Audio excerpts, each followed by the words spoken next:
Assalamualaikum warahmatullahi wabarakatuh.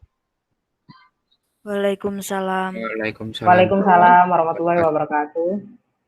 wabarakatuh. Selamat malam teman-teman semua. Perkenalkan, nama saya Ronald Fiwaldi selaku moderator dari Offering Day. Oke, sebelum kita memulai presentasi, alangkah baiknya kita berdoa menurut kepercayaan dan agama masing-masing. Berdoa dimulai.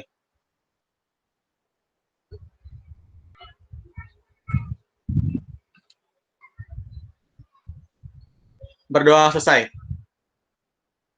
Sebelum acara presentasi dimulai, saya akan membacakan tata tertib atau aturan selama presentasi berlangsung. Yang pertama, peserta wajib mematikan mikrofon selama presentasi mempresentasikan materinya. Yang kedua, kamera wajib dinyalakan selama presentasi berlangsung. Yang ketiga, presentasi untuk peserta diberikan waktu maksimal selama 15 menit. Dan yang terakhir, untuk sesi tanya jawab itu diberikan setelah 4 presentasi melakukan presentasinya. Apakah cukup jelas?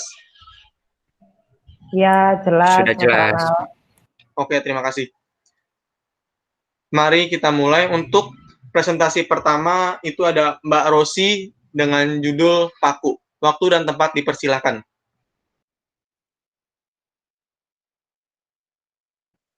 Ya, terima kasih atas waktunya, Mas Ronald.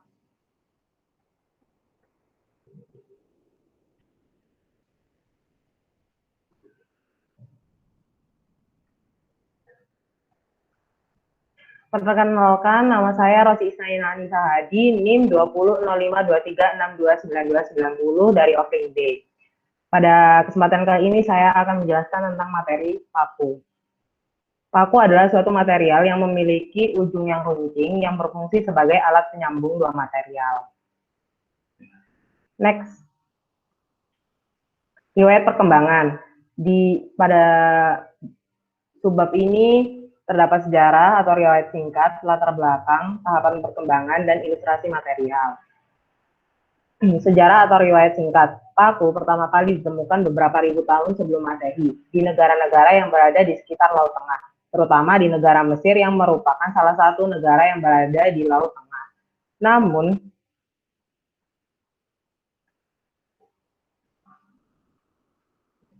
paku yang fungsinya sebagai bahan bangunan ditemukan sekitar abad ke-10. Paku kembali populer pada abad pertengahan yang dipelopori oleh imigran-imigran bangsa Eropa di Amerika Utara sekitar tahun 1700-an. Latar belakang. Sebelum ditemukannya material paku, manusia sangat kesulitan dalam menyambungkan material-material yang dibutuhkan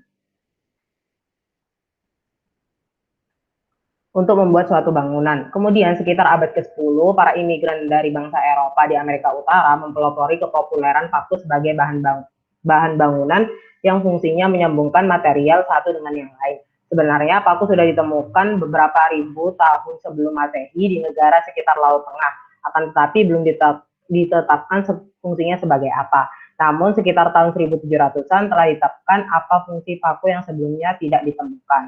Tahapan perkembangan. Paku yang pertama kali ditemukan dan dikembangkan oleh imigran bangsa Eropa yang berada di Amerika Utara pada tahun 1700-an adalah paku kayu. Paku jenis inilah yang digunakan dalam kegiatan konstruksi. Namun semakin bertambah majunya material-material bangunan yang digunakan, paku kayu memiliki inovasi yang memiliki kekuatan jauh lebih besar dari paku kayu yang memiliki kekuatan rendah. Setelah ditemukannya material beton yang memiliki kekuatan besar, paku kayu diinovasi menjadi paku yang memiliki kekuatan yang besar dibanding sebelumnya.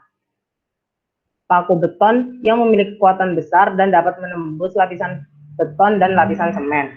Kemudian terjadi pembaharuan kembali terhadap paku yang memiliki fungsi sebagai penyambung, namun penggunaannya lebih mudah dan lebih efisien. Hanya saja dalam penggunaannya memiliki perlakuan yang berbeda dari jenis paku sebelumnya. Paku jenis ini juga dapat menyambung pada konstruksi dengan material ringan hingga material berat. Nama paku jenis ini adalah paku rivet. Next. Karakteristik material, itu ada 3, sifat fisik, sifat kimia, dan sifat mekanik. Sifat fisik, berwarna hitam, putih, dan kelabu pudar. dan warna paku menyesuaikan jenisnya. Memiliki sifat ferromagnetik sehingga material akan tertarik ke arah magnet. Tidak memiliki sifat termal, wujudnya berbentuk padatan dan dapat menghantarkan panas. Sifat kimia akan mengalami korosi apabila tidak dilapisi cat dan dibiarkan di tempat terbuka. Tahan terhadap panas dan bersifat beracun karena bahan utamanya adalah logam. Yang ketiga, sifat mekanik, termasuk material yang memiliki elastisitas tinggi. Material yang keras karena terbuat dari logam, dan material yang memiliki ketangguhan tingkat tinggi. Next. Proses fabrikasi. Proses fabrikasi ada 4. Yang pertama, proses pencucian wire rod, proses pembentukan, proses polis, dan proses pengepakan paku. Proses pencucian wire rod. Proses ini menggunakan 3 buah bak untuk membersihkan dan mencuci wire rod dari kotoran. Setiap baknya berisi asam sulfat, air, dan larutan kapur kotor. Perendaman pertama dilakukan selama kurang lebih 1 menit dan untuk perendaman kedua selama kurang lebih 5 menit. Yang kedua, proses pembentukan. Wire rod yang telah melalui proses pencucian dimasukkan ke dalam mesin pembuatan paku dan ujungnya dipasang pada working tools mesin agar dapat menghasilkan panjang tertentu. Setelah terbentuk leher paku, ujung paku dijepit sehingga terbentuk kepala paku dan untuk pembentukan bagian runcing paku dilakukan oleh cutter.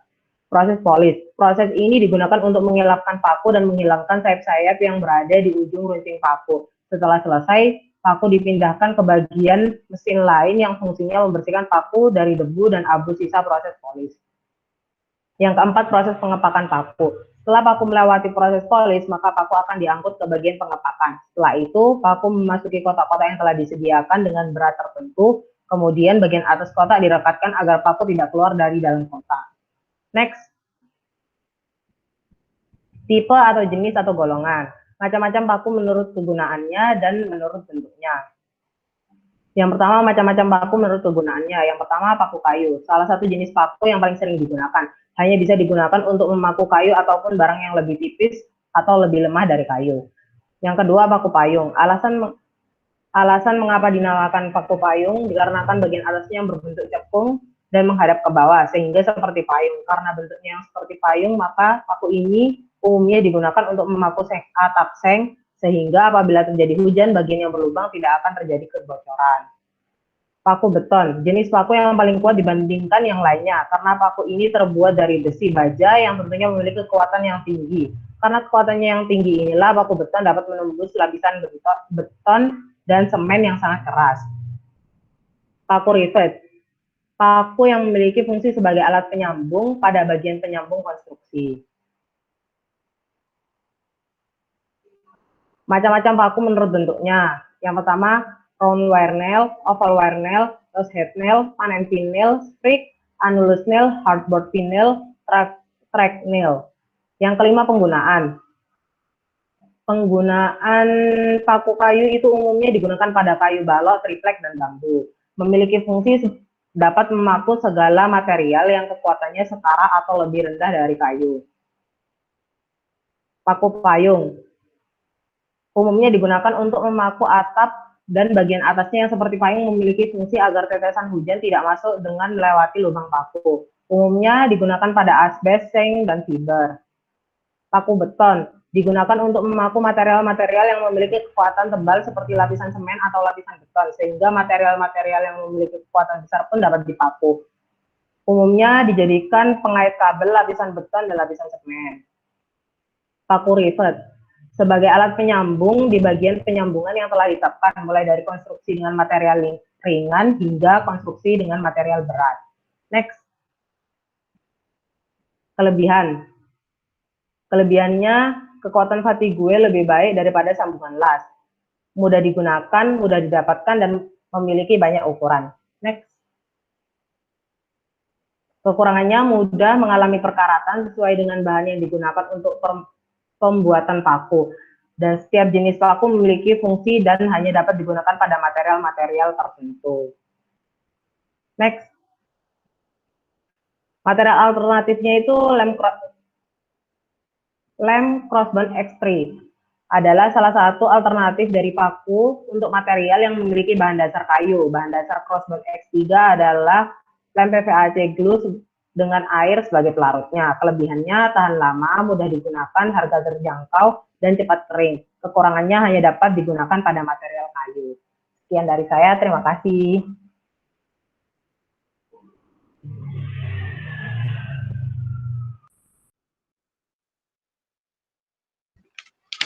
Sama-sama. Terima kasih juga untuk Mbak Rosi tentang penjelasan materi tentang paku.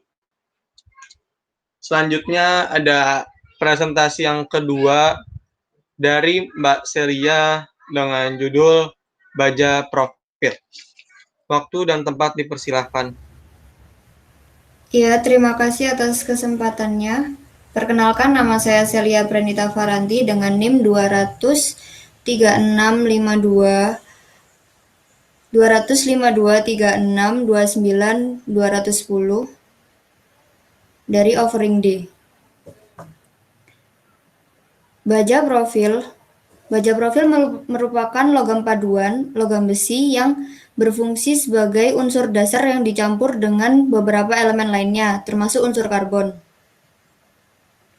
Next.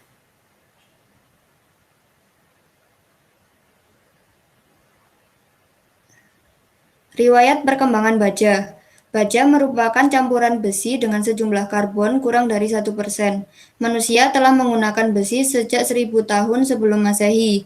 Pada awalnya, baja terbuat dari besi yang dipanaskan dengan kontak langsung pada arang sehingga permukaan besi akan menyerap karbon dan arang kemudian ditempa saat besi masih panas. Proses pembuatan baja dalam jumlah besar pertama kali dibuat pada tahun 1855 oleh Henry Bessemer. Bentuk baja profil pertama yang dibuat di Amerika Serikat adalah besi siku pada tahun 1819.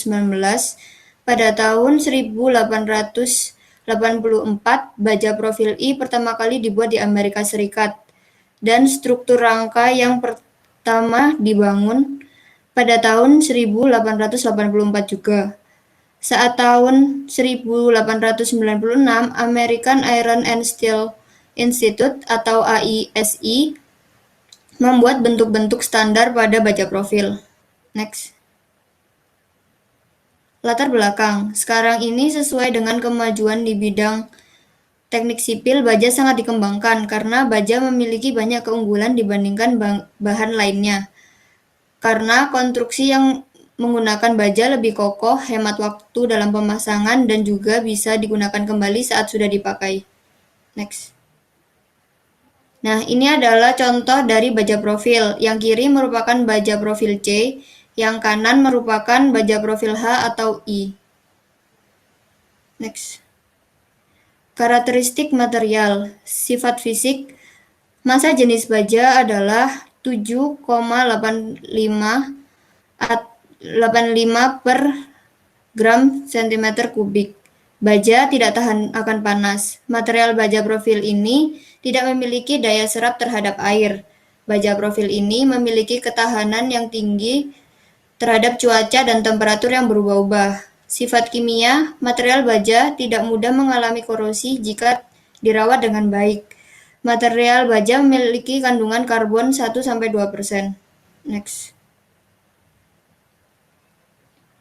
Sifat mekanik. Yang pertama, kekuatan bisa dilihat dari grafik di sebelah kanan yang dapat disimpulkan modulus elastis tidak berbeda untuk mutu baja yang berlainan. Yang kedua, semakin tinggi mutu baja, duktilitas semakin rendah. Yang ketiga, semakin tinggi mutu baja, batas titik leleh semakin tidak jelas. Kekerasan baja cukup tinggi.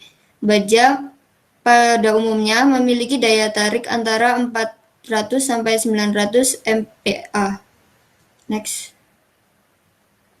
Nah, ini adalah proses pembuatan dari material baja profil. Yang pertama, biji besi dipanaskan di tanur tinggi.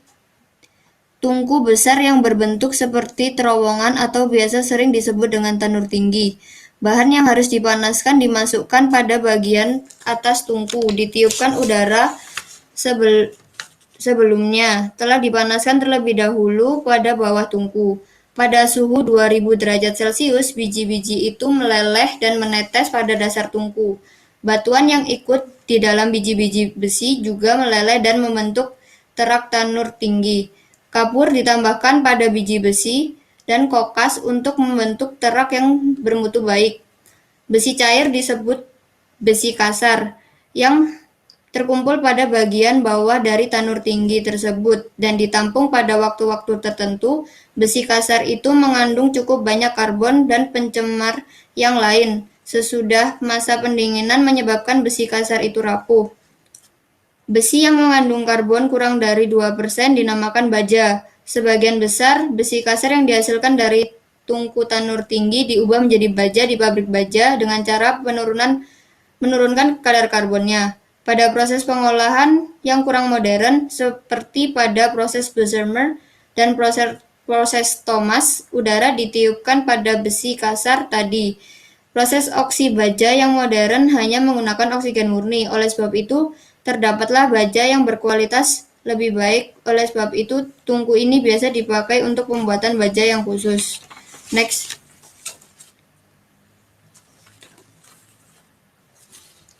Jenis-jenis baja profil. Yang pertama ada baja WH atau white flange.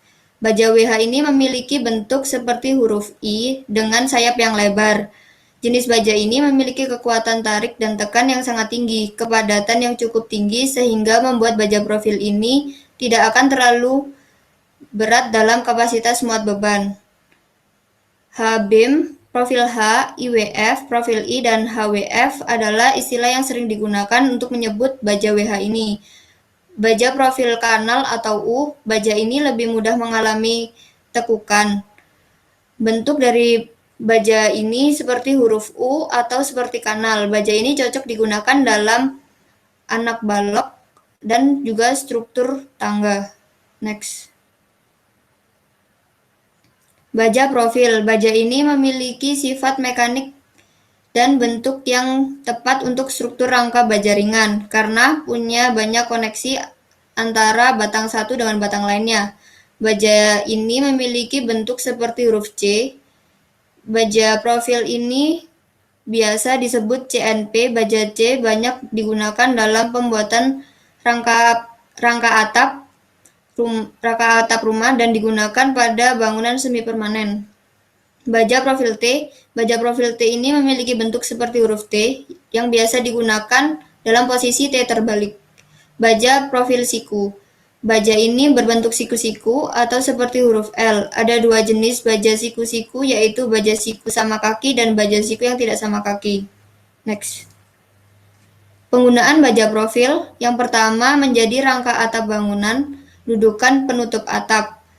Menjadi tiang pancang bangunan, menjadi kuda-kuda dalam struktur sambung las, untuk bracing dalam konstruksi jembatan baja. Next.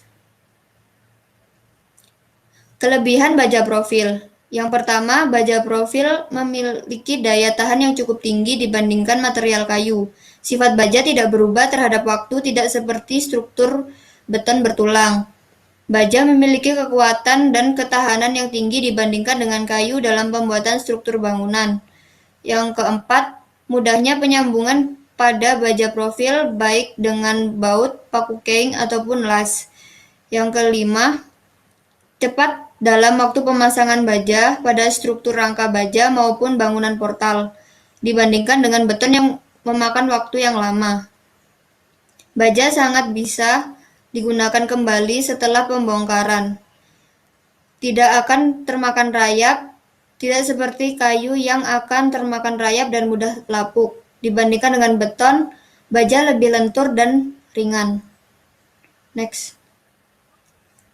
Kekurangan. Yang pertama, biaya perawatan pemeliharaan yang tinggi dibandingkan dengan material kayu. Yang kedua, kurang fleksibel jika dibandingkan dengan kayu yang sangat mudah dipotong. Yang ketiga, bisa mengalami korosi atau berkarat jika tidak dirawat dengan baik. Yang keempat, tidak tahan api, akan meleleh jika terkena panas yang melebihi titik didih baja, tidak seperti beton yang memiliki ketahanan pada api. Yang kelima, biaya yang dikeluarkan untuk membangun bangunan dari baja cukup mahal dibandingkan dengan material kayu. Next. Material alternatif. Material yang cocok untuk menggantikan baja profil adalah kayu, karena kayu ini mudah didapatkan, harganya juga murah, dan pemasangan juga mudah.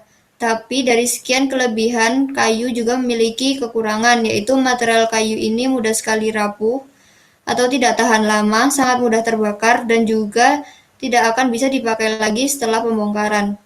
Sekian dari saya kembalikan ke moderator.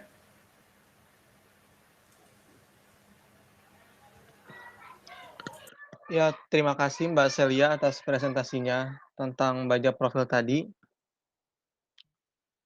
Selanjutnya ada presentasi dari Mas Rizky dengan judul Gypsum.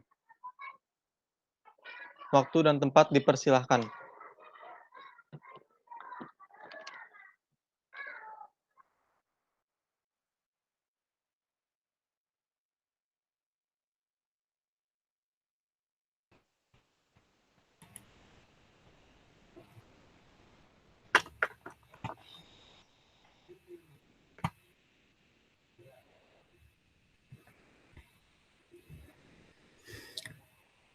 Perkenalkan, saya Rizky Febrian Perdana dengan NIM 20052362929204 dari Offering D. Di sini saya akan menjelaskan tentang gypsum. Gypsum adalah mineral sangat halus yang terdiri dari dehidrasi kalsium sulfat dan rumus kimianya adalah CaSO4 2H2O atau hidrat kalsium sulfat. Next. Poin pertama yaitu ada riwayat perkembangannya. Sejarah gypsum. Gypsum merupakan produk mineral yang dihasilkan dari penguapan mineral seperti nitrat, karbonat, dan sulfat. Proses penguapan ini berlangsung pada dasar gua, laut, dan danau. Kemudian latar belakangnya. Benda ini sering dimanfaatkan sebagai bahan konstruksi karena tetap cukup lembut setelah dipasang dan dapat dimanipulasi dengan logam atau amplas sehingga cocok untuk bahan finishing. Yang ketiga itu ada tahapan dari masa ke masa. Pada awal kemunculannya, gypsum ini sering dimanfaatkan sebagai kebutuhan ruang. Dan seiring berkembangnya zaman, sekarang gypsum dapat dijadikan sebagai keperluan seperti plafon, partisi dinding, dan memakai sistem partisi drywall. Kapan, di mana, dan siapa dari gypsum ini? Bukti peninggalan plester gypsum terkuno berada dari zaman Romawi, tepatnya Portugis, dan didapati dari abad 16 pada zaman Manuelino. Next. Ya, ini ada gambar gypsum ketika bubuk dan gypsum ketika telah diolah menjadi partisi dinding atau plafon. Next. Di poin kedua itu ada karakteristik material. Dari sifat fisiknya dulu, massa jenis dari gypsum itu adalah 2310 hingga 2350 kg per meter kubik. Kelarutan pada airnya 1,8 gram per liter di suhu 0 derajat Celcius bertambah sehingga menjadi 2,1 gram per liter di suhu 40 derajat Celcius. Gypsum mempunyai sifat menolak magnet atau yang disebut antimagnetit. Sifat mekaniknya, semakin banyak kadar papan gypsum maka semakin besar pula nilai MOE papannya. Papan gypsum dengan nilai MOE yang lebih tinggi cenderung memiliki kerapatan yang lebih tinggi pula. Semakin besar kerapatan tersebut, maka susunannya akan menjadi lebih padat, sehingga ketika papan tersebut diberi beban, papan akan menahan beban lebih lama sehingga memberikan hasil MOE yang lebih tinggi. Yang ketiga ada sifat kimiawinya. Sifat kimiawi dari gypsum komersial untuk konstruksi adalah kalsium sulfat hemihidrat atau basanit, yang diproduksi dengan memanaskan batuan gypsum alami. Analisis karbon gypsum untuk aplikasi konstruksi dengan hasil penelitian mereka menunjukkan bahwa jejak karbon 25,2% lebih rendah dibandingkan dengan pembuatan gypsum alam. Next. Di poin ketiga ada cara pembuatan dari gypsum.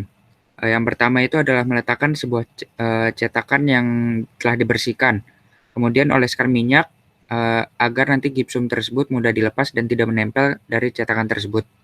Yang kedua adalah timbang casting atau bubuk gypsum yang telah dihaluskan dan takar air dengan rasio 1:2. Yang ketiga, kemudian masukkan air beserta casting tersebut yang telah disiapkan ke ember dan menunggu selama 5 menit agar hasilnya maksimal dan aduk hingga tercampur.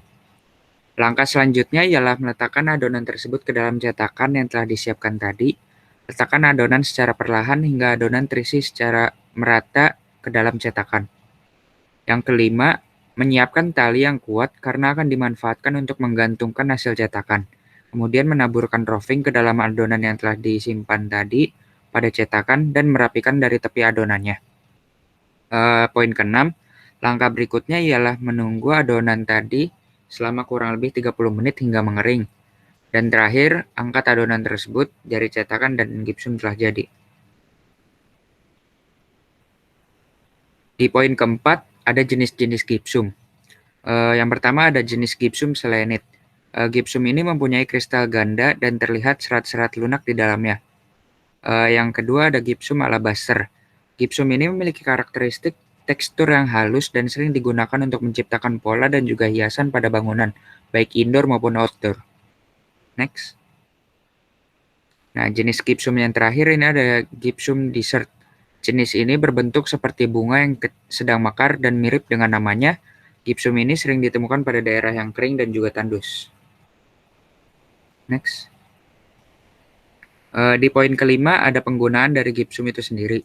Yang pertama adalah sebagai penambah ketangguhan dari bahan bangunan, digunakan untuk drywall atau menghadap dinding, sebagai perekat, sebagai pupuk tanah, sebagai bahan kapur, sebagai salah satu komponen semen Portland, dan juga sebagai indikator padatan tanah dan air.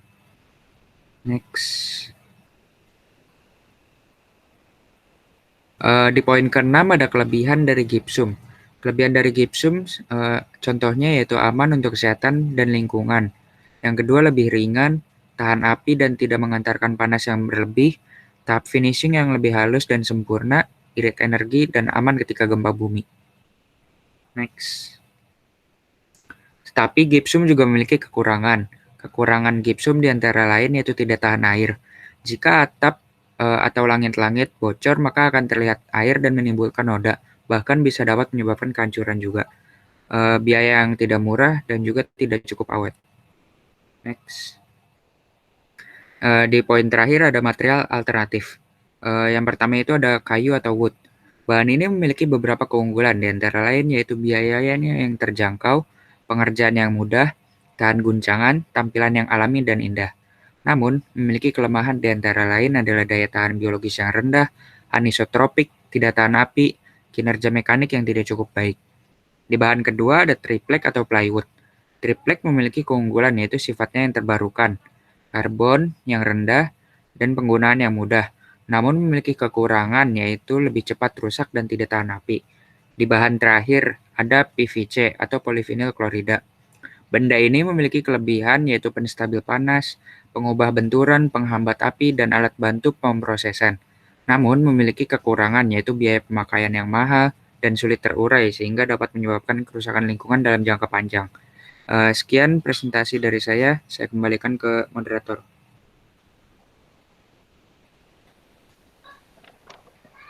Terima kasih Mas Rizky atas presentasinya tentang gipsum tadi, sangat menarik. Kemudian ada presentasi yang keempat, dan setelah itu baru kita ada sesi tanya jawab.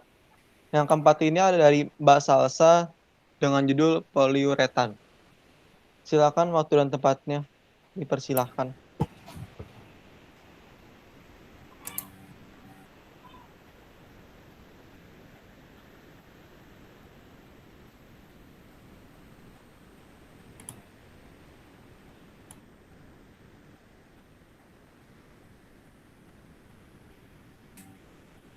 Ya, terima kasih atas kesempatannya. Perkenalkan, saya Salsa Dewi Oktaviana dengan NIM 200523629267 of Ringde. Di sini saya akan mempresentasikan tentang poliuretan. Poliuretan adalah material yang terbentuk dari poliol dan isocyanate yang berupa cairan atau liquid yang di dalamnya mengandung uretan grup NHCOO. Next. Riwayat perkembangan. Pada tahun 1973, poliuretan diciptakan oleh Otto Bayer dan rekannya di laboratorium IG Farben di Leverkusen, Jerman. Tujuan dibuatnya poliuretan adalah sebagai pengganti karet, pelapis besi dan kayu, dan pengganti bahan-bahan lain yang mulai langka. Pada saat Perang Dunia II, poliuretan digunakan sebagai pelapis pesawat terbang. Pada tahun 1952, poliuretan mulai dijual secara komersial. Pada tahun 1993, poliuretan mulai berkembang di Indonesia hingga saat ini. Alasan poliuretan digunakan hingga saat ini adalah karena memiliki karakteristik yang awet sehingga bisa digunakan dalam jangka waktu yang lama.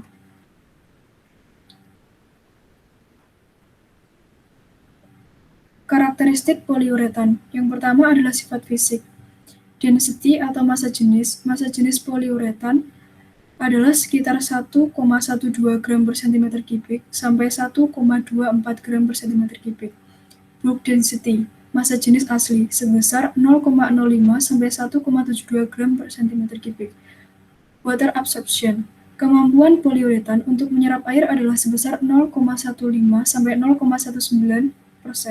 Watering resistant, poliuretan tahan terhadap cuaca ekstrim. Fire resistant, poliuretan tidak berubah bentuk saat terkena panas. Yang kedua adalah sifat mekanik. Poliuretan memiliki kuat tarik sebesar 4.500 sampai 9.000 psi. Hardness atau kekerasan, tingkat kekerasan suatu poliuretan dapat diatur dari kekerasan 45 sampai 100. Yang ketiga adalah sifat kimia. Poliuretan direaksikan dengan O2 akan terbakar sempurna menjadi CO2, tahan terhadap asam dan basa, larut dalam solvent organik. Proses pembuatan. Poliuretan terbentuk dari poliol dan isocyanat. Yang pertama adalah pembuatan poliol dari minyak bumi atau minyak nabati yang terbentuk dari reaksi hidroksilasi. Reaksi hidroksilasi terdiri dari dua tahap, yaitu reaksi ekspidasi pembentukan cincin ekspidasi dan pembukaan cincin oksidan. Reaksi pembentukan ekspidasi adalah reaksi yang terjadi antara alkana dan asam peroksi organik. Minyak ekspidasi terbentuk dari reaksi minyak nabati dengan asam asetat dalam labu leher 3 rangkai dengan suhu 50-50 derajat Celcius. Reaksi pembukaan cincin oksidan adalah proses pembentukan poliol yang kedua. Reagen yang digunakan untuk membuat poliol adalah alkohol, air, asam, dan amina. Yang kedua adalah reaksi pembentukan poliuretan. Dapat dilihat, pembentukan poliuretan dapat dilakukan dengan mereaksikan poliol dan diisocyanat dengan katalis DCA dan surfaktan pada suhu 55 derajat Celcius, maka akan diperoleh produk poliuretan. Jenis poliuretan ada dua. Yang pertama yaitu poliuretan foam, memiliki dua tipe, yaitu flexible foam atau busa lunak dan rigid foam atau busa keras yang biasanya digunakan untuk penyekat gedung. Yang kedua adalah poliuretan liquid. Cara pengaplikasiannya dapat dengan cara spray ataupun dioles menggunakan kuas. Penggunaan poliuretan sebagai pelapis permukaan kayu, sebagai pelapis pada besi agar tidak mudah berkarat, sebagai pelapis beton pada sebuah bangunan, sebagai penyekat pada gedung, sebagai pelapis penahan panas pada dak rumah, dan lain-lain. Kelebihan dari poliuretan adalah awet, mudah untuk diaplikasikan, mudah untuk dibentuk, kuat, fleksibel terhadap suhu tinggi maupun rendah, mempunyai tingkat abrasi yang tinggi sehingga tidak mudah aus. Kekurangannya adalah harganya cukup mahal. Jika diaplikasikan dengan cara yang salah akan mudah retak. Material alternatif yang dapat digunakan adalah politur. Politur adalah bahan yang digunakan untuk melapisi kayu. Keunggulan dari politur adalah harganya lebih terjangkau daripada poliuretana, tetapi politur tidak tahan lama dan mudah memudar. Yang kedua adalah PVC. Polyvinyl carbonate adalah polimer yang terbentuk dari minyak bumi dan garam dapur. Kelebihan dari PVC adalah harganya murah, tetapi bahan baku yang digunakan tidak ramah lingkungan. Sekian presentasi dari saya kembalikan ke moderator.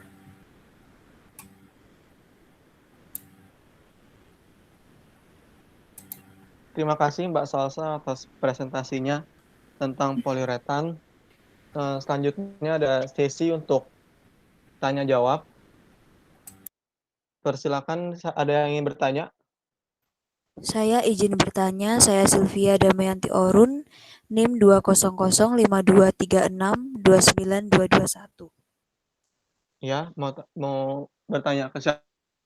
Iya, Saya mau bertanya kepada Mbak Celia, apa yang dimaksud dengan daktilitas pada slide sifat mekanik baja profil? Terima kasih.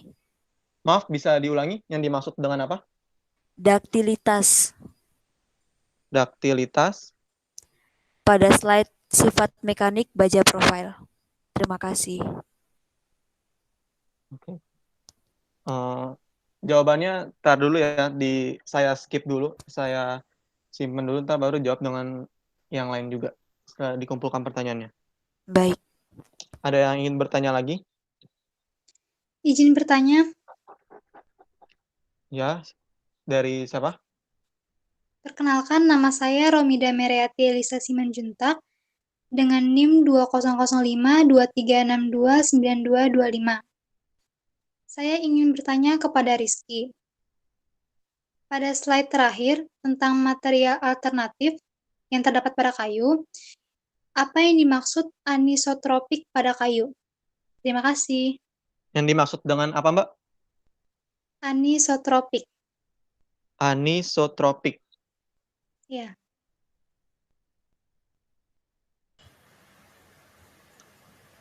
Selanjutnya ada yang ingin bertanya lagi?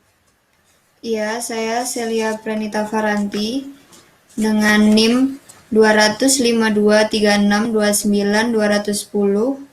Saya ingin bertanya kepada Salsa dengan materi poliuretan.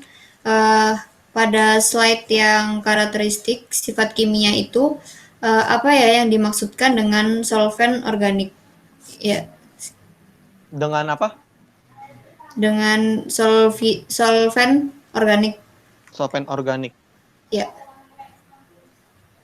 Oke. Ada yang ingin bertanya lagi? Saya izin bertanya.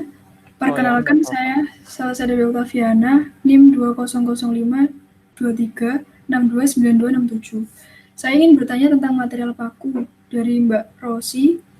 Itu yang di slide 7, kelebihan yang poin pertama ada fatigue. Fatigue itu apa ya, Mbak?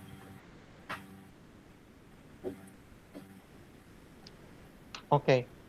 Ya, terima kasih. Ya, sama-sama. Apakah ada yang ingin bertanya lagi? Oke, sepertinya tidak ada. Bisa langsung dijawab untuk yang pertama, Mbak Celia. Bisa dijawab dari pertanyaan Mbak Silvi, apa yang dimaksud dengan aktivitas yang pada slide yang tadi itu? iya, saya akan menjawab pertanyaan dari Mbak Sylvia. Jadi, daktilitas itu adalah ukuran kemampuan logam untuk menahan tegangan tarik. Nah, di slide itu kan bilangnya itu semakin tinggi mutu baja, daktilitas semakin rendah. Nah, itu artinya jadi semakin tinggi mutu baja, maka tegangan tarik dari baja itu tuh semakin rendah. Nah, seperti itu. Apakah sudah jelas?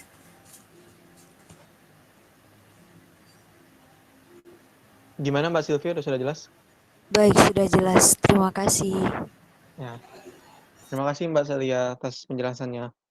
Kemudian Mas Rizky, tadi ada pertanyaan dari Mbak Romida, apa yang dimaksud dengan anisotropik pada kayu? Bisa dijelaskan? Ya, saya akan menjelaskan pertanyaan dari Romida Meriati. Jadi anisotropik pada kayu itu adalah sifat dari kayu yang mempunyai tanggapan dari beban yang ketika diberikan beban pada kayu akan menunjukkan hasil yang arah yang berbeda. Contoh arah yang berbeda dari kayu itu dibagi menjadi 3. Ada dari arah longitudinal, ada arah dari radial, dan yang ketiga ada arah dari tangensial. Ini sudah jelas? Bagaimana Mbak Romida? Sudah jelas? Baik, sudah jelas. Terima kasih atas jawabannya. Ya. Selanjutnya kepada Mbak Salsa. Pertanyaannya itu dari Mbak Celia. Apa yang dimaksud dengan solvent organik? Iya, jadi solvent organik adalah senyawa kimia yang berbentuk fluida yang mempunyai karakteristik tertentu di mana pada suhu kamar dapat melarutkan material lain tanpa mengubah sifat material tersebut. Itu. Bisa diterima? Iya, terima kasih sudah jelas. Iya.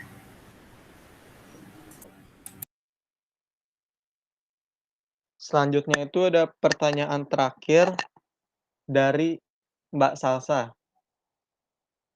Tadi Mbak Salsa kepada siapa bertanyanya?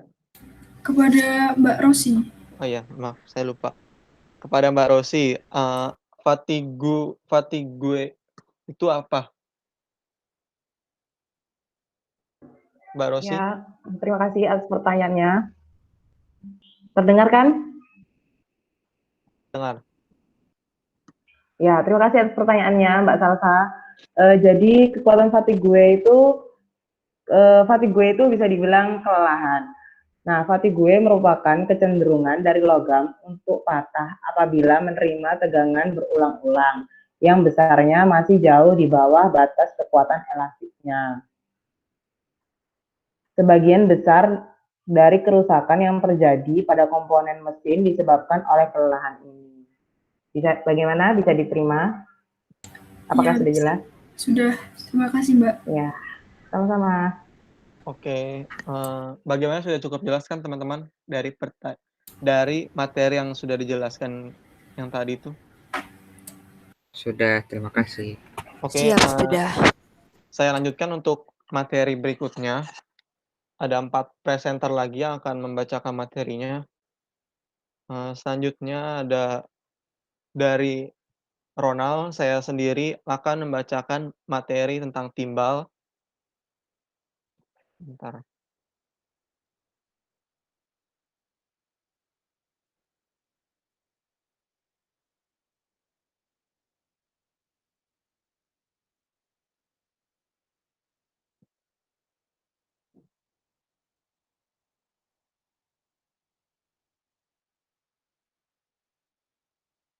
Apakah sudah ada gambarnya, teman-teman? Oke. Iya, sudah. Perkenalkan, nama saya Ronald Afriwaldi dengan NIM 2005236-29266 dari Offering Day. Timbal. Timbal atau biasa yang disebut dengan plumbum atau timah hitam merupakan unsur kimia dengan lambang Pb. Riwayat perkembangan timbal. Pada Asia Kecil adalah daerah yang pertama kali yang menemukan timbal sekitar tahun 7000 sampai 6500 SM. Pada saat itu timbal memiliki sedikit manfaat karena bersifat lunak dan tampak keruh. Namun yang membuat timbal diproduksi karena biji timbal yang disebut galena merupakan sumber perak. Kemudian Mesir adalah bangsa pertama yang memanfaatkan dan merembet ke daerah-daerah lain. Seiring perkembangan zaman, penggunaan timbal makin banyak dimanfaatkan sebagai alat perhiasan, alat tulis, mata uang, alat jaring penangkap ikan, email porselen, bahan bangunan, peti mati, pembuatan bahan pipa, atap, dan lain-lain masih banyak lagi. Namun dengan perkembangan penggunaan timbal tersebut, dari penggunaan tersebut tuh masih memiliki kontranya itu dari penulis Romawi, Vitruvius, dan dia mengucapkan bahwa penggunaan timbal tidak baik untuk kesehatan dan menyebabkan keracunan. Akan tetapi, pengkaji lain atau ilmuwan lain tuh mengomentari bahwa tidak semua sakit perut berarti keracunan timbal. Dengan seiring berjalannya waktu, makin banyak orang meninggal karena keracunan timbal. Sehingga pada zaman modern abad ke-19 dan 20, timbal mulai ditinggalkan di Amerika dan Eropa yang sebelumnya negara-negara tersebutlah yang produsen timbal terbesar. Dan akhirnya pada akhir abad 20, timbal digunakan sebagai baterai asam yang dianggap tidak berbahaya bagi kesehatan manusia. Nah, berikut adalah perkembangan penggunaan timbal dari zaman ke zaman. Yang sebelah kiri ini ada proyektil senjata proyektil senjata pengumban dari zaman Yunani kuno yang terbuat dari bahan timbal. Yang sebelah kanannya itu ada pipa timbal yang dari zaman Romawi. Berikut ini adalah sifat fisik, kimiawi, dan mekanik timbal. Plumbum adalah timbal logam golongan 4 yang memiliki sifat mekaniknya itu warna biru keabuan, terus sifat lunak, kuat asam, dan karat, daya hantar listrik yang kurang baik, tahan radiasi, massa atom reaktifnya itu sekitar 207,2, terus memiliki valensi 2 dan 4. Sifat kimiawi timbal. Di LOX-nya itu ada 4, 2, dan min 4. Elektron negativitasnya itu ada 2,33, energi ionisasi 1 ada 715,6, energi ionisasi 2 1450,5 kJ per mol, energi ionisasi 3 3081,5 kilojoule per mol, jari-jari atomnya ada 175, radius ikatan kovalen ada 146, jari-jari van der Waals 202, struktur krista satunya itu kubik berpusat muka, sifat kemagnetannya diamagnetik, resistivitas termal 208, konduktivitas termal 35,3, terus timbal larut dalam beberapa asam, bereaksi secara cepat dan halogen, dan yang terakhir itu berakibat lambat dengan alkali dingin, tetapi berakibat cepat dengan alkali panas, dan membuahkan plumbit. Dan ini adalah gambar dari sifat fisika timbal. Bisa dilihat dari ada nomor atom, ada 82, ada densitas 11,34, titik leburnya itu 327,46 derajat Celcius, titik didih 1749, dan masih banyak lagi lah sifat fisik timbal. Kemudian ada poin dari proses fabrikasi atau pembuatan bahan material yang terbuat dari timbal. Pengguna timbal pada bahan genteng dipakai untuk pelapis genteng atau glasir, agar dipeloreh genteng dengan kerapatan tinggi, menghantar panas rendah, indeks bias tinggi, dan stabilitas tinggi. Ini ada proses-proses pembuatannya. Yang pertama itu ada proses penetapan bahan baku tanah liat. Tanah liat yang digunakan itu harus mengandung kaolin. Terus pengambilan tanah liatnya itu harus dilakukan dengan membuang bagian tanah liat paling teratas. Yang kedua ada proses pengolahan bahan tanah liat. Tanah liat yang sudah bersihkan tadi itu diolah dengan mesin penggiling dan dicampurkan abu merang, pasir, dan pelumas genteng. Yang ketiga ada proses pencetakan genteng. Dilakukannya itu dengan mesin cetak. Sebelum masukkan ke dalam mesin, tanah liat itu dibentuk terlebih dahulu dan dirapikan sehingga menjadi lebih padat. Yang keempat ada proses pengeringan genteng, dan proses pengiringannya itu biasanya tergantung kondisi cuaca. Jika kondisinya lagi baik, itu dilakukan dengan angin dan cahaya matahari. Yang kelima, ada proses penghalusan genteng. Proses ini harus dilakukan untuk menambah nilai jual genteng, terus sekaligus dilakukannya itu membersihkan genteng dari tanah liat yang masih menempel. Setelah itu ada proses pembakaran genteng. Tujuan pembakaran ini untuk mematangkan tanah liat sehingga dibutuhkan suhu 600 derajat Celcius. Kemudian setelah dilakukan pembakaran, didiamkan hingga suhu genteng tersebut menjadi dingin. Setelah melalui proses pembakaran, didiamkan tadi, terus melalui proses pengglasiran genteng menggunakan timbal. Glasir untuk genteng mayoritas menggunakan PB atau timbal. Campuran yang digunakannya itu ada 100 timbal, 80 air, 0,4 soda as. Proses tahapannya itu siapkan genteng natural yang telah dibakar tadi, kemudian pengadukan bahan glasir, setelah itu oleskan glasir tersebut ke genteng. Kemudian didiamkan pada suhu kamar dan dibakar lagi dengan suhu 800 sampai 900 derajat Celcius. Dan inilah gambar dari genteng yang sudah diglasir tadi. Sangat menarik, bukan? Kemudian ada tipe-tipe timbal. Yang pertama tuh ada timbal 2 fluorida. Timbal ini senyawa padatan yang berwarna putih dengan rumus kimia PbF2. Dan manfaatnya itu ada membungkusi kaca guna menangkal sinar inframerah, dan fosfor berguna sebagai monitor televisi tabung. Yang kedua ada timbal 2 oksida. Biasa disebut timbal monoksida dengan rumus kimianya itu PbO, memiliki bentuk kristal berwarna putih kecoklatan. Dan memiliki manfaatnya yaitu menaikkan indeks bias kaca, menaikkan kapasitas kaca akan menyerap sinar X, dan yang terakhir itu menyurutkan viskositas kaca. Yang ketiga ada timbal 2 sulfat, memiliki bentuk mikrokristalin dengan rumus kimia PbSO4. Terus, biasanya digunakannya itu untuk elektrode baterai pada mobil. Yang keempat, ada timbal 2 karbonat. Untuk sektor industri, PbCO3 ini dirancang dengan timbal 2 asetat dan CO2. Yang kelima, ada timbal 2 klorida. Rumus kimianya itu PbCl2 dengan bentuk padatan putih. Dan senyawa ini, salah satu senyawa klorida yang tidak mampu larut.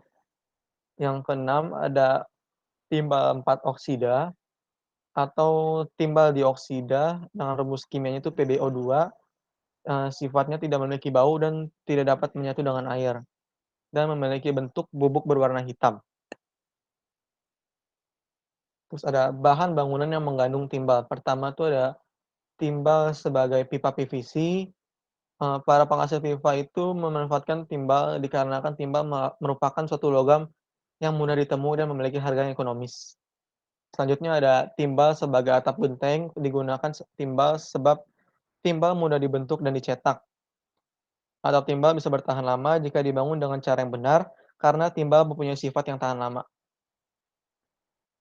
Selanjutnya ada keunggulan dari timbal. Timbal memiliki keunggulan tahan karat, anti korosi, menyerap getaran, dan suara, menyerap sinar X dan gamma sebagai peningkat nilai oktan bensin.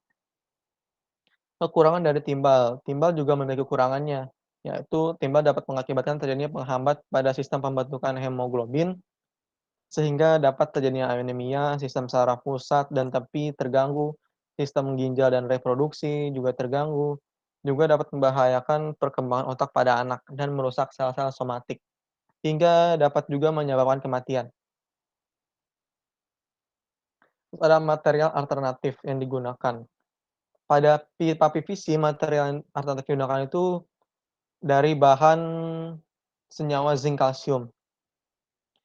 Dia memiliki manfaat yang sama dengan bahan timbal, tetapi zinc kalsium ini memiliki kelebihan yang lebih ramah lingkungan, karena dia lebih memperhatikan pekerjanya. Dan dia juga memiliki kekurangannya, yaitu tidak anti korosi dan tidak menyerap sinar gamma dan sinar X.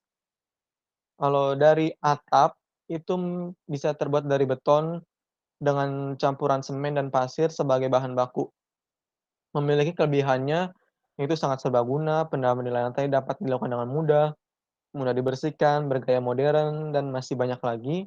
Kekurangannya itu metode pembuatannya sulit, terus kebocoran sering terjadi, mudah ditempati oleh lumut, ruangan menjadi lembab.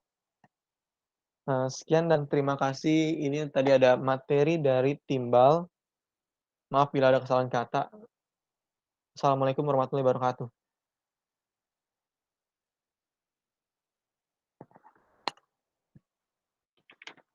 Selanjutnya ada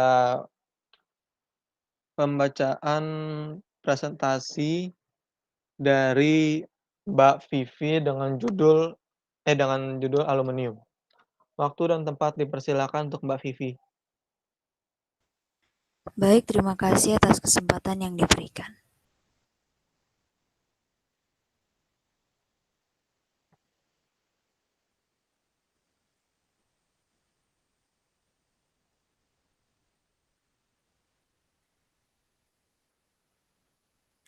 Perkenalkan, nama saya Sylvia Damayanti Orun, NIM 2005236292221. Aluminium merupakan jenis logam ringan, berwarna putih perak, dan mudah ditempa yang ditemukan pada batuan bauksit. Selanjutnya,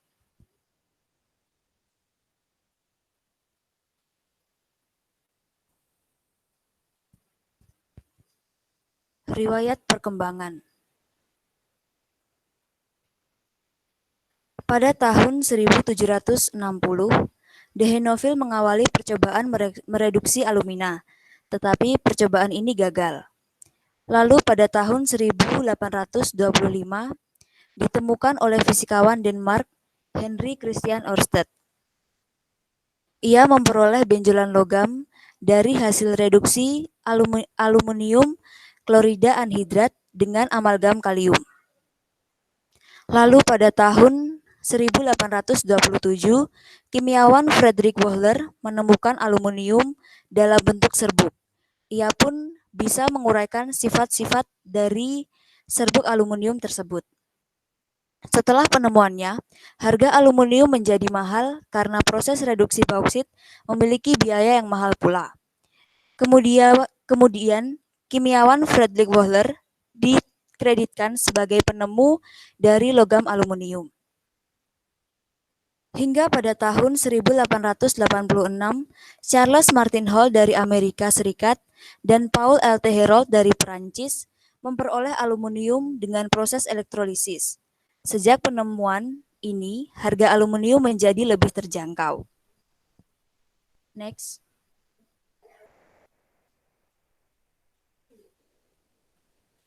Baik, karakteristik material aluminium. Yang pertama adalah sifat fisiknya. Sifat fisik aluminium dapat dicermati pada tabel berikut. Mohon diperbesar, mungkin teman-teman ingin melihat.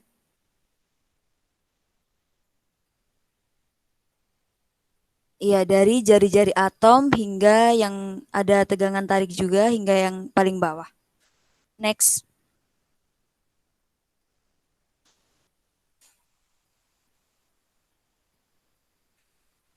Yang kedua adalah sifat mekanik.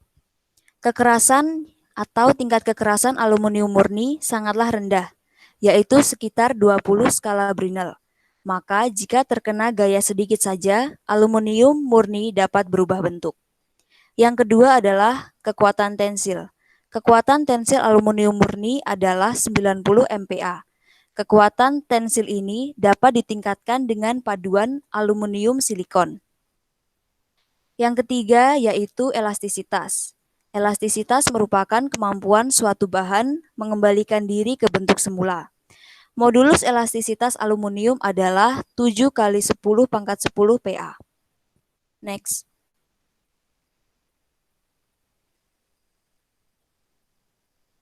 Yang ketiga adalah sifat kimiawi.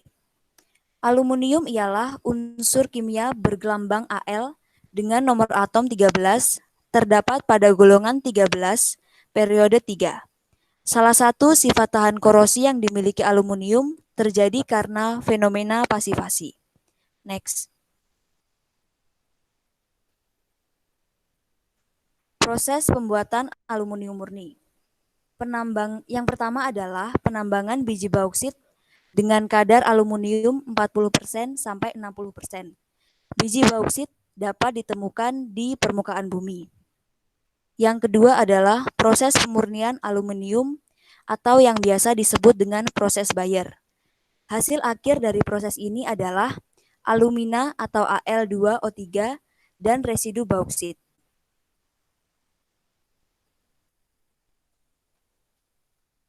Proses Bayer ini diawali dengan campuran bauksit dan kaustik soda, kemudian dipompa ke tabung tekan untuk dipanaskan.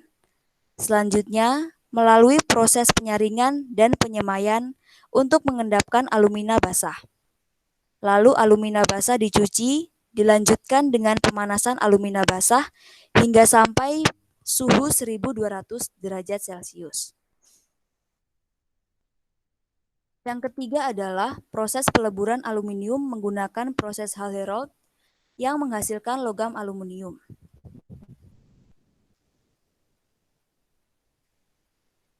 Proses ini dilakukan guna menghilangkan oksigen yang masih ada pada Al2O3. Alumina diletakkan dalam pot reduksi, lalu dilarutkan dalam pelarut, yaitu lelehan kriolit cair dan CaF2 untuk membentuk larutan elektrolit. Selanjutnya, arus listrik searah dilewatkan pada larutan tersebut untuk melepaskan oksigen, sehingga atom-atom aluminium terbebas dan mengendap di bagian bawah sebagai logam cair. Logam ini kemudian dialirkan dengan prinsip sipon crucible, kemudian diangkat menuju tungku-tungku. Logam inilah yang kita kenal dengan aluminium. Next. Jenis-jenis aluminium.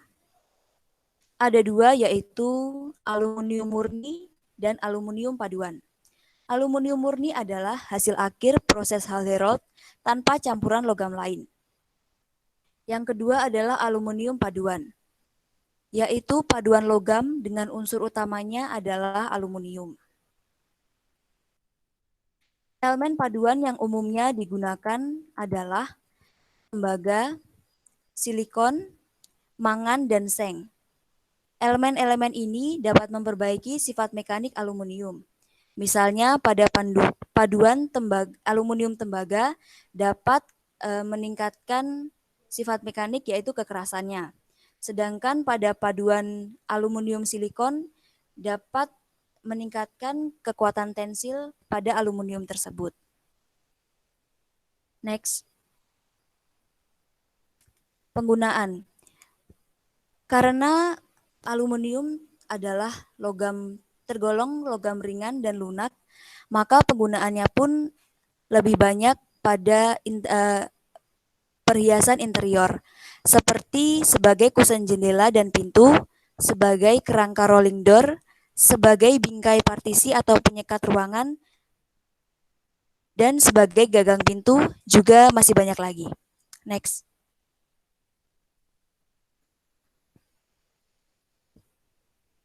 Baik, kelebihan dari aluminium.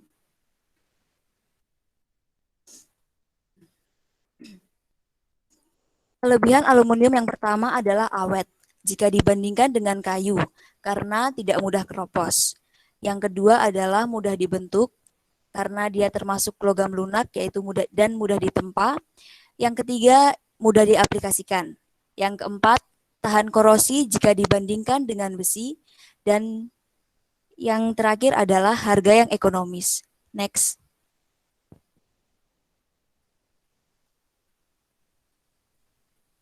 Selain kelebihan, ada juga kekurangan dari aluminium. Yang pertama adalah merupakan logam yang lunak, sehingga dengan sedikit gaya, aluminium bisa berubah bentuk. Yang kedua, kekurangannya adalah kurang kuat jika dibandingkan dengan besi. Misalnya besi digunakan sebagai bahan konstruksi dengan beban yang berat, besi tersebut bisa menahan beban tersebut. Tetapi jika aluminium tidak akan bisa menahan beban yang berat tersebut. Next. Material alternatif. Material alternatif yang memiliki fungsi sama, yaitu besi. Kelebihan yang dimiliki adalah kuat, digunakan dalam bidang konstruksi, bangunan dengan beban yang berat. Tetapi kelemahannya adalah mudah mengalami korosi. Sekian dari saya kembalikan kepada moderator. Terima kasih.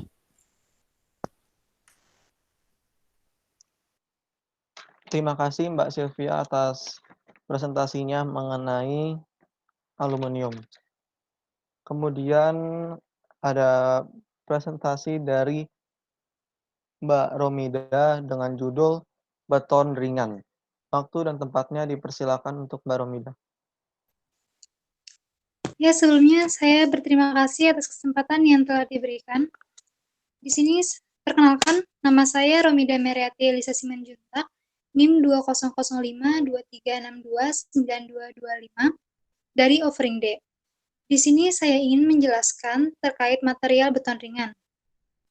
Beton ringan adalah material yang menyerupai beton yang memiliki sifat kuat dan tahan api yang dibuat di dalam pabrik dan menggunakan mesin. Next. Riwayat perkembangan beton ringan. Perkembangan beton ringan ini pertama kali pada tahun 1923 di Inggris dan dikembangkan lagi dan disempurnakan oleh Joseph Hebel pada tahun 1943 di Jerman Barat. Di Indonesia sendiri, beton ringan mulai dikenal pada tahun 1995 pada saat dibangunnya PT Hebel Indonesia di Karawang Timur, Jawa Barat.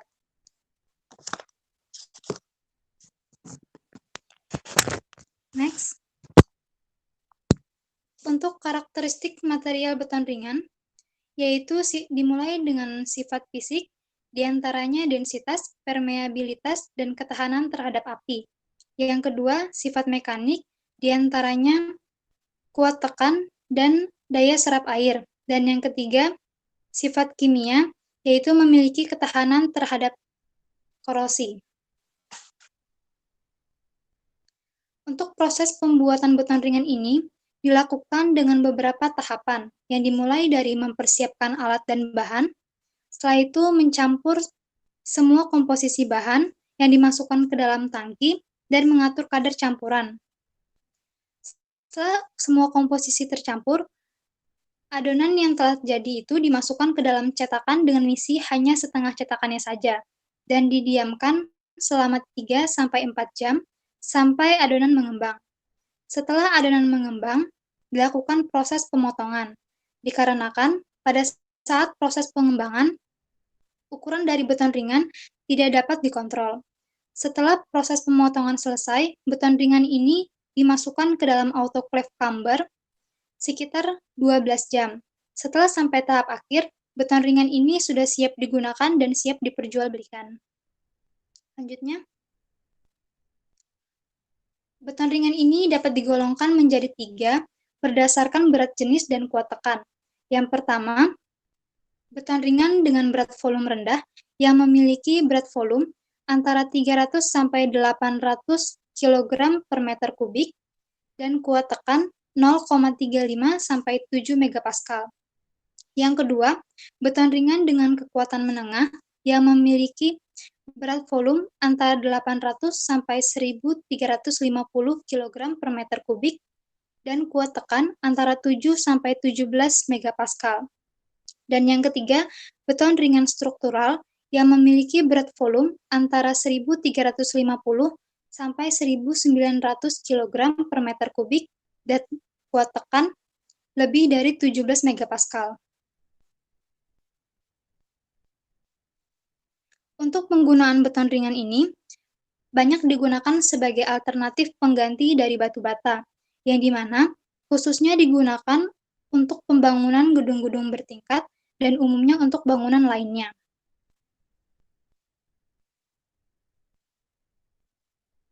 Untuk kelebihan beton ringan, yaitu memiliki berat jenis kering, berat jenis normal, dan ketahanan terhadap api yang lebih unggul dibandingkan dengan material penggantinya atau material alternatifnya. Selain memiliki kelebihan, beton ringan ini juga memiliki kekurangan, yang dimana kekurangannya ialah memiliki harga yang relatif mahal dan susahnya mendapatkan beton ringan dibandingkan material alternatifnya, dikarenakan tidak semua toko bangunan menyediakan beton ringan. Untuk material alternatif dari beton ringan ini ialah ada batu bata dan batako, yang dimana ketiganya memiliki fungsi yang sama dan kelebihan dan kekurangannya masing-masing. Sekian dari saya. Mohon maaf bila ada salah kata. Terima kasih. Nah, sama-sama untuk Mbak Rumida. Terima kasih juga sudah menyampaikan materi tentang beton ringan. Kemudian yang terakhir ada presenter dari Mbak Cindy dengan judul Solar Cell. Waktu dan tempat dipersilakan untuk Mbak Cindy. Terima kasih atas kesempatannya. Assalamualaikum warahmatullahi wabarakatuh. Perkenalkan, nama saya Cindy Wulandari, 2005 2362 9207.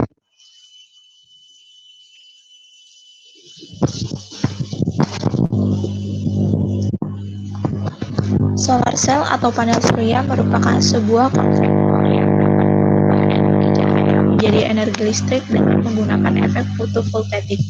Next.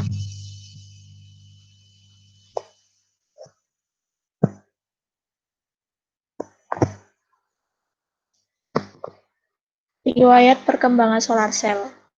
Teknologi alternatif solar cell atau panel surya sudah ada sejak abad ke-18 tahun 1839 oleh seorang ahli fisika asal Prancis yang bernama Alexander Edmond Becquerel.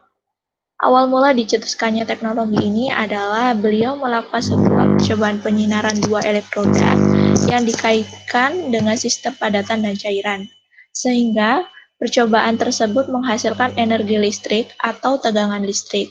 Namun, pada percobaan tersebut hanya menghasilkan sumber energi listrik yang sedikit, sehingga energi atau tegangan listrik tersebut mudah habis. Dan pada akhirnya, pada tahun 1883, Carl Frisch membuat solar cell sesungguhnya dengan menggunakan lapisan selenium sebagai semikonduktor yang sangat tipis dan dilapisi dengan emas. Tidak hanya ilmuwan itu saja, ilmuwan lain juga ikut andil penting dalam perkembangan fotovoltaik. Di antaranya adalah Gerald Persson, Calvin Furrer, dan Darryl Chapin.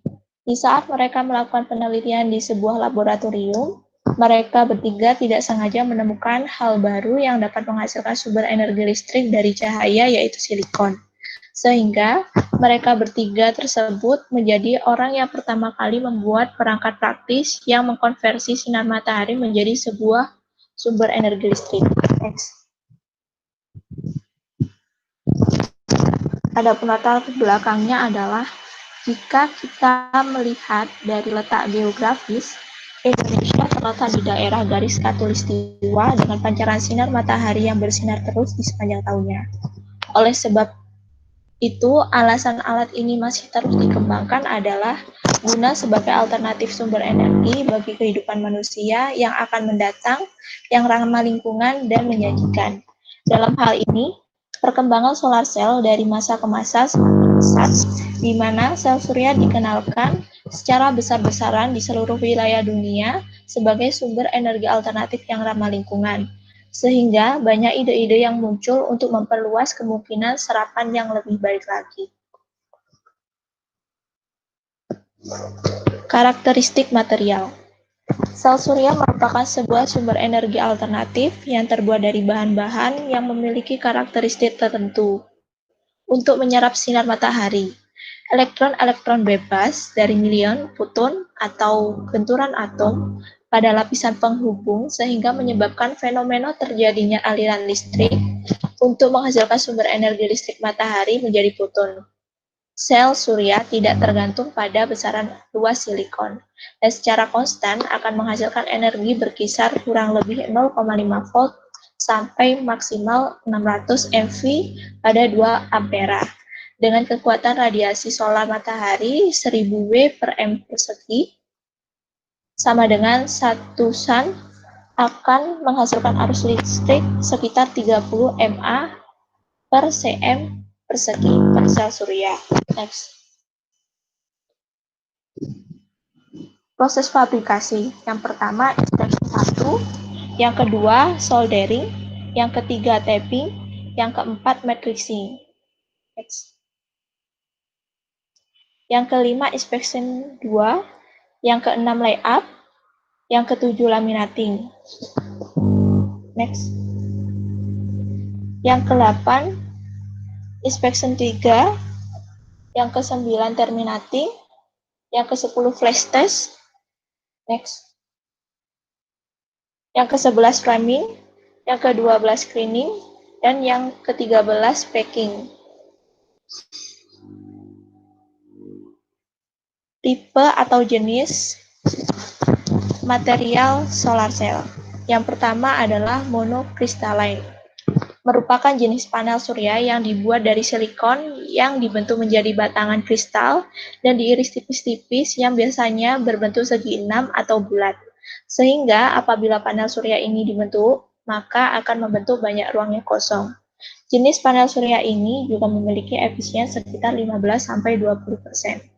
Yang kedua adalah polycrystalline, merupakan panel surya yang terbuat dari jenis batang kristal yang pembuatannya dilebur dahulu, lalu diruangkan dalam cetakan yang membentuk persegi. Sehingga apabila panel surya ini dibentuk, maka akan mengurangi ruang kosong yang ada. Next. Yang ketiga adalah amorphous silicon, merupakan jenis panel surya yang biasanya terdapat di dalam mainan anak-anak. Amorphous silicon ini biasanya digunakan sebagai bahan semikonduktor untuk sel surya yang memiliki efisien rendah sekitar 6-8%. Yang keempat, cadmium telluride, merupakan jenis sel surya yang terbentuk dari ini kadmium dan telluride. Bahan ini digunakan sebagai bahan semikonduktor yang biasanya diapit oleh kadmium sulfide untuk membentuk sel surya. Kadmium telluride ini memiliki efisien lebih tinggi sekitar 9% sampai 11%. Next. Dan yang terakhir adalah koper, indium, gallium, selenida. Merupakan jenis panel surya yang terdiri dari tembaga, indium, gallium, dan selenium. Bahan ini merupakan bahan semikonduktor yang efisien paling tinggi sekitar 10% sampai 12%.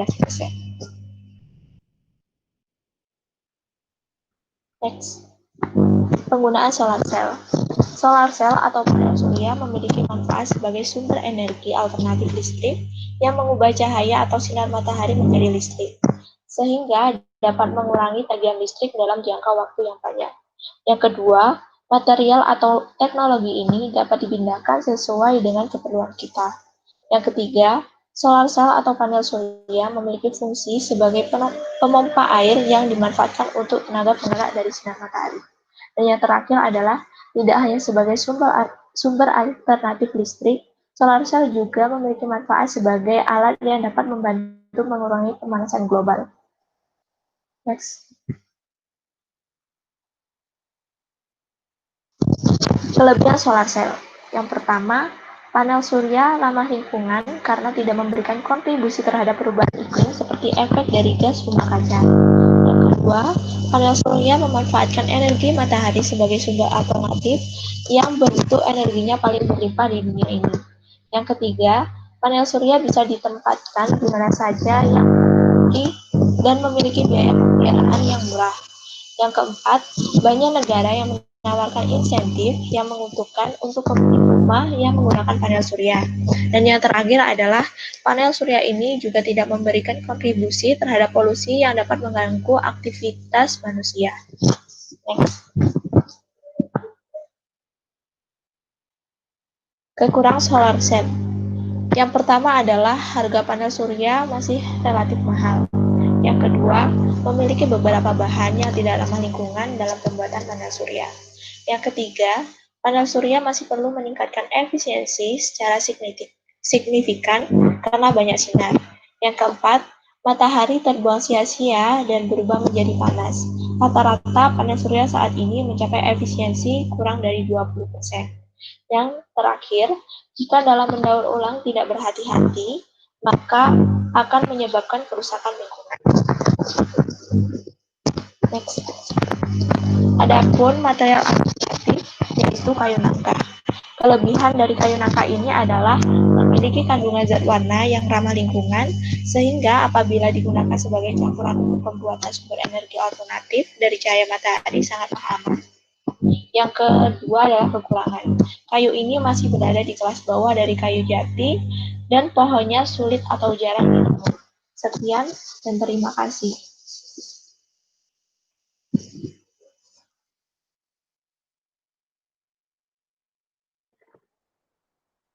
Terima kasih untuk Mbak Cindy atas presentasinya dengan judul Solar Cell. Kemudian di sesi terakhir ini adalah sesi untuk tanya jawab. Dipersilakan untuk yang ingin bertanya.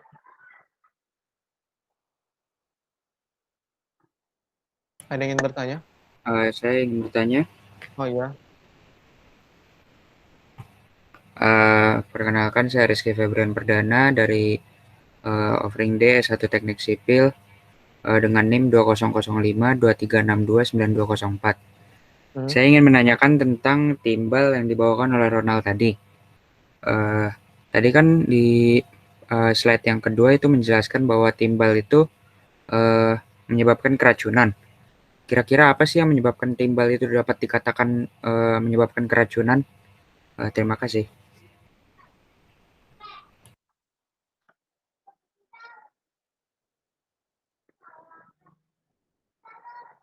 Ya, sama-sama. Dijawabnya ntar ya Mas Rizky, tunggu dikumpulkan dulu pertanyaannya. Oke. Ada yang ingin bertanya lagi?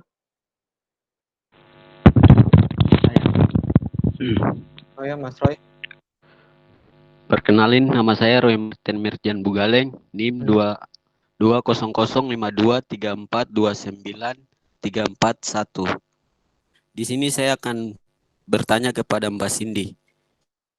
Apa yang dimaksud fotovoltaik dan apa perbedaan inspection 123 dalam proses fabrikasi atau pembuatan atau persiapan material? Terima kasih.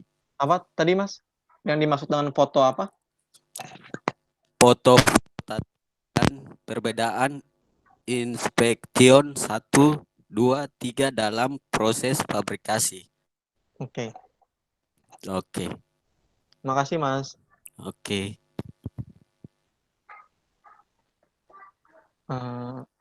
Apa yang ini, ada yang bertanya lagi?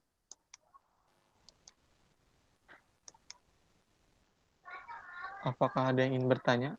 Saya. Oh iya, Mbak Rosi, silakan. Ya, perkenalkan nama saya Rasista Nisa Hadi, offering D, jurusan Teknik Sipil, dengan NIM 200523169290. Tadi kan Mbak Sylvia menjelaskan tentang sifat kimiawi itu di slide 5 ya, tentang fenomena pasifasi. Nah, itu apa sih yang dimaksud dengan fenomena pasifasi? Apa? Fenomena apa? Pasifasi. Pasi. Iya. Oke, terima kasih Mbak Rosi. Ya. Apakah ada yang ingin bertanya lagi?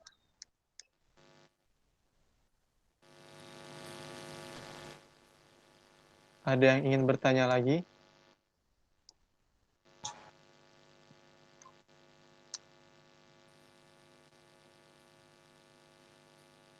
Halo Mbak, Mas, ada yang ingin bertanya lagi?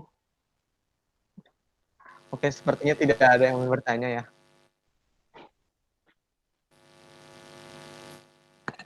Langsung dijawab aja kali ya.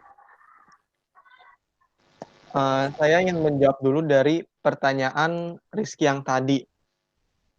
Mengapa timbal itu bisa menyebabkan keracunan? Ya kan Mas tadi pertanyaan? Ya.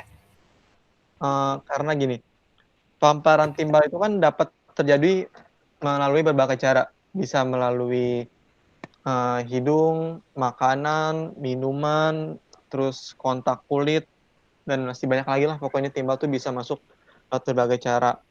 Terus timbal itu termasuk logam berat yang menciptakan radikal reaktif. Terus yang dapat merusak sel termasuk DNA juga. DNA dan membran sel itu dapat rusak karena timbal tadi. Terus juga dapat merusak dan menjadi rapuh gitu loh membran selnya sehingga menyebabkan keracunan. Terus pada otak itu juga menyebabkan hilangnya selubung saraf hingga menyebabkan kematian juga bila kita keracunan timbal. Jadi kalau kita bisa keracunan timbal itu bisa menyebabkan hingga kematian tadi gitu. Karena timbal masuk lewat berbagai cara gitu lah pokoknya. Apakah sudah jelas, Mas? Oke, terima kasih sudah jelas. Ya, sama-sama Mas Rizky. Selanjutnya kepada Mbak Cindy, ada pertanyaan dari Mas Roy. Apa yang dimaksud dalam proses fabrikasi? Ya. Pertanyaannya efek fotovoltaik merupakan sebuah fenomena munculnya energi listrik akibat adanya hubungan dua elektroda yang dikaitkan dengan sistem padatan dan cairan. Sehingga apabila dua elektroda tersebut tertimpa sinar matahari, maka akan terjadi aliran arus listrik. Yang kedua tadi perbedaan inspection 1 sampai 3. Jadi di inspection 1 itu adalah proses pendeteksian kualitas sel dengan menggunakan alat pengukuran arus dan tegangan. Sedangkan inspection 2 dan 3 merupakan proses Pengetesan tegangan, di mana kita dapat mengetahui apakah terdapat tegangan pada rangkaian sel surya yang telah kita rangkai tadi atau hubungkan tadi. Cuma bedanya di inspection 3 ini, proses tersebut dilakukan setelah proses laminating. Makasih, apakah sudah jelas? Oke, sudah diterima. Terima kasih Mbak atas jawabannya. Kemudian ada pertanyaan tadi dari Mbak Rosi kepada Mbak Sylvia. Pertanyaannya itu apa yang dimaksud dengan fenomena pasifasi? Silakan dijawab Mbak Sylvia. Baik, tadi pertanyaannya Mbak Rosi, apa yang dimaksud dengan fenomena pasifasi ya? Jadi, fenomena pasifasi yaitu terbentuknya lapisan oksida pada permukaan aluminium jika terpapar udara luar. Jadi, saat aluminium terpapar dengan udara luar, dia akan langsung membentuk lapisan oksida. Nah, lapisan ini berfungsi sebagai penahan korosi gitu. Jadi aluminiumnya nggak mudah korosi karena ada lapisan oksida ini. Begitu. Apakah bisa dimengerti penjelasan saya? Bagaimana Mbak Rosi? Iya, sangat jelas. Terima kasih. Oke. Ya, sama-sama. Sepertinya kita sekarang udah di penghujung acara dari presentasi tersebut sudah sangat cukup jelas. Masih ada yang kurang dimengerti? Tidak. Sudah cukup. Oke, sepertinya sudah cukup jelas. Terima kasih teman-teman yang sudah menjelaskan dan juga mendengarkannya. Saya selaku moderator meminta maaf apabila kesalahan kata dan disengaja maupun tidak sengaja. Terima kasih. Wassalamualaikum warahmatullahi wabarakatuh. Waalaikumsalam warahmatullahi wabarakatuh. Selamat malam teman-teman. Malam. Selamat malam. Terima kasih. Ya. Terima kasih. Boleh keluar teman-teman.